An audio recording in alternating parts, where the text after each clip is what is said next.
So I've been receiving emails from various people who have been distressed to greater or lesser extents about the response to bin Laden's killing. And so I thought I would talk a little bit about the Noemi Ban, this woman that we heard yesterday speak at Eastern Washington University. She's a Holocaust survivor. And she began her talk saying why she was talking about her experience as a Holocaust survivor. And the first reason, she said, was because she's learned that hatred doesn't do any good. Basically, that hatred doesn't change the situation. Hatred doesn't cure one's own internal grief and fear and suffering. And she felt that was a very important message to give to people. And then she went on to talk about her experience in Auschwitz. And then at dinner afterwards, she talked about her experience after the war, which was also quite difficult.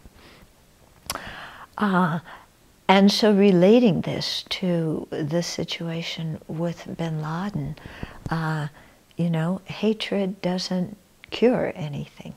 Yeah, it just breeds more hatred. It keeps us more captivated in our own hearts by the initial situation, which was so alarming and awful. At the end of the talk, there was a time for Q&A, and one person asked, well, how should they be punished? Because she had also been selected, how do you say his name, Mengele? The one who was the doctor who was doing the scientific studies. He was also selected by her, and she was selected by him, together with some other young women, to go to Germany to make bombs, which is a whole other great story. So I asked her at dinner, and she was this far away from this guy. He was one of the ones who was tracked down in South America afterwards. And so when this woman in the audience said, well, how should they be punished? My thought was, well, she didn't really hear what Noemi was saying about hatred. Noemi didn't skip a beat. She didn't say that to the person. She just said, if I saw Mengele, I would go in front of him and say, I know who you are. I know what you did. And she said then, and also at dinner, that she has no instinct or wish to cause this person physical suffering or for revenge or anything like that. But it was her thing of, she said, I would stand in front of him and say, I know who you are, I know what you did.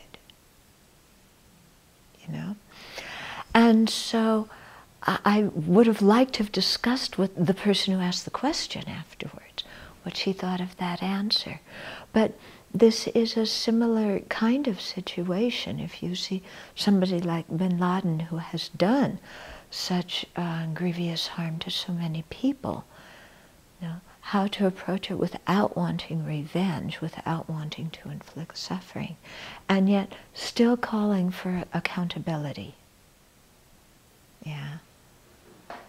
And in some ways, saying to somebody, and she pointed her finger, I know who you are, and I know what you did. Saying that to somebody could hopefully, if you have a good motivation and if it's the right time in the person's life, trigger that person to do some introspection about what they did. That could lead possibly to them feeling some regret, which would definitely help them and help the rest of the world, but primarily help that person themselves.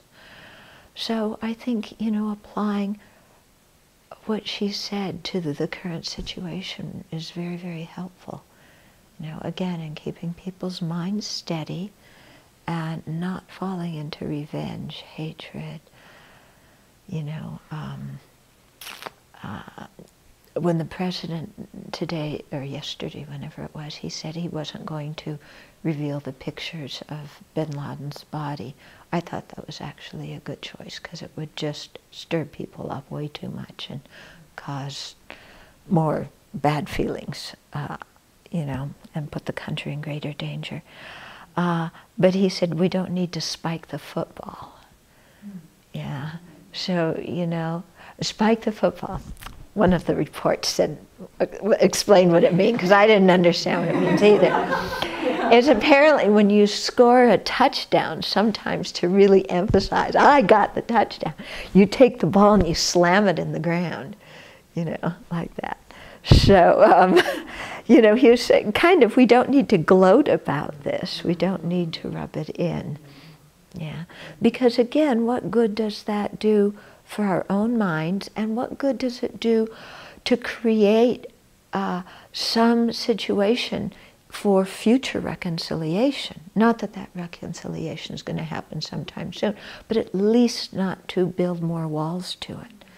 Now, of course, some people may turn around and say, we don't want reconciliation, those people are terrorists, blah, blah, blah, they're always going to be harmful, wipe them off the face of the earth. But the point is, there's only one earth and we all share it. You know? And as we've seen so much in the history of our country, our alliances change like this. I mean, we once supported Al-Qaeda and gave bin Laden money. Yeah. So things can change, and to leave space for reconciliation and a change in the political interactions of different groups of people in the future.